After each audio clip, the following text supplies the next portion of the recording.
Did Iran-linked hackers help the IRGC hunt down U.S. targets, fusing cyber intrusions with battlefield strikes to turn stolen data into real explosions on the ground? Did the Handala group expose U.S. military positions during the war, feeding coordinates and base layouts that turned secure facilities into vulnerable bullseyes?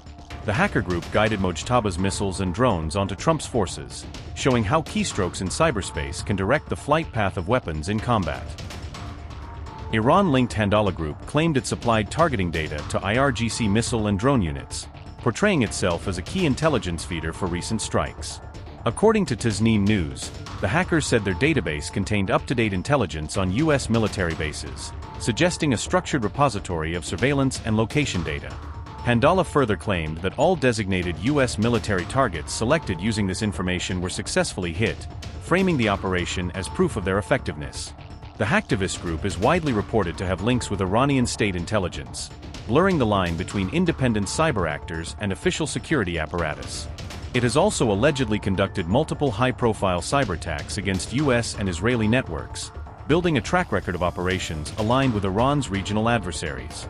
In May, U.S. officials suspected that Iran-linked hackers breached fuel monitoring systems, highlighting growing concerns that critical infrastructure is increasingly vulnerable to such cyber operations. CNN reports the cyber attack focused on automatic tank gauge (ATG) systems that track fuel levels at pumps and storage tanks, a vital layer of station safety and inventory control. Investigators say hackers exploited ATG systems left exposed online without password protection across multiple U.S. states, opening easy entry points for malicious access. In some incidents, attackers manipulated display readings shown to staff and customers, though officials say those changes did not affect the actual physical volume of fuel in tanks. According to officials cited by CNN, no physical damage or reported spills have been confirmed so far, but assessments remain ongoing as the probe continues. Authorities warn the breach creates serious safety risks because compromised ATG access could allow real leaks or malfunctions to go undetected by frontline operators.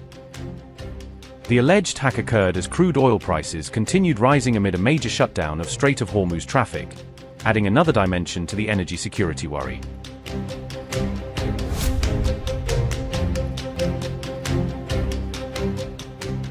Sources briefed on the investigation say Iran is a principal suspect given Tehran's history of targeting similar industrial control systems and infrastructure abroad.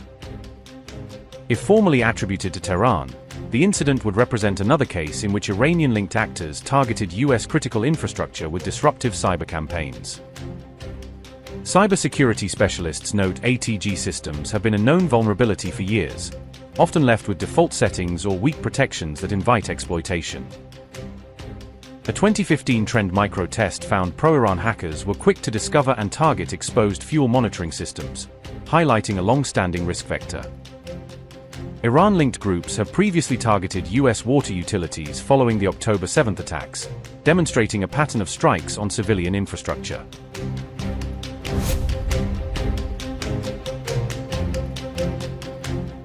Officials say that since U.S. and Israeli strikes earlier this year, Tehran's cyber operations have accelerated in tempo and scope across multiple sectors.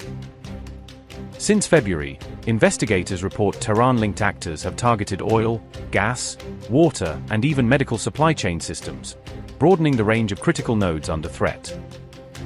Experts warn Iran is deploying faster, more aggressive, and in some cases AI-assisted cyber tactics to probe and exploit weaknesses in Western networks.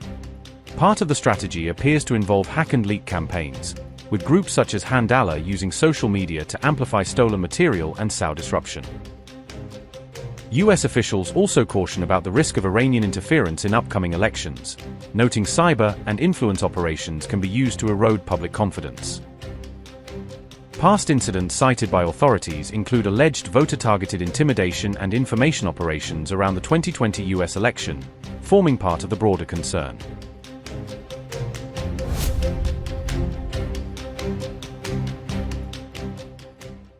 The Handala hacker group specifically claimed that it had targeted Samuel Shea, whose name has surfaced in multiple reports connected to Israeli outreach efforts in the region. According to the hackers, Samuel Shea played a central role in organizing Netanyahu's alleged wartime visit to the United Arab Emirates during the ongoing regional crisis. Handala's allegations were reported by Press TV on May 15. at a time when global attention was also focused on Donald Trump's closely watched diplomatic trip to China. The hacker group also described Samuel Shea as one of the key architects behind the Abraham Accords, which reshaped diplomatic relations between Israel and several Arab states.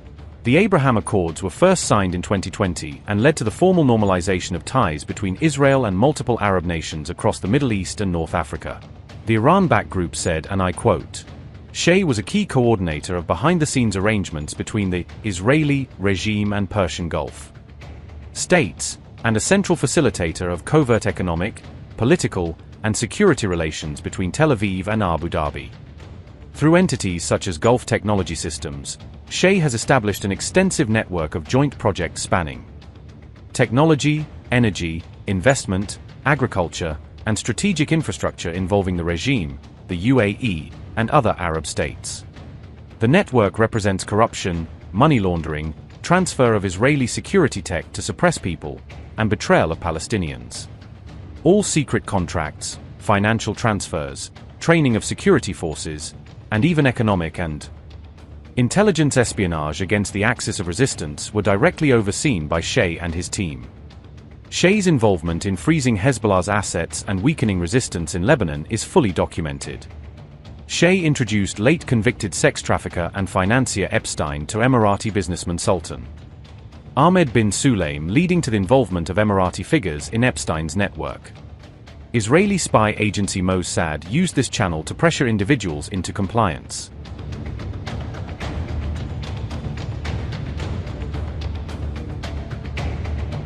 The Handala hacker group has accused Western media outlets of deliberately hiding what it calls the truth, claiming that financial influence and coordinated propaganda campaigns are shaping how regional events are presented to global audiences. The group also alleged that billions of dollars were spent to construct what it described as fake regional role models, suggesting that certain narratives were engineered to present a more favorable image of political and economic developments. Handala further claimed that vast sums of money were used to whitewash the normalization process between Gulf states and Israel, arguing that public perception was being carefully managed to support a broader geopolitical agenda. The hackers also argued that the dominant prosperity narrative being promoted across international platforms conceals what they describe as the harsher reality of political repression and instability across parts of the region.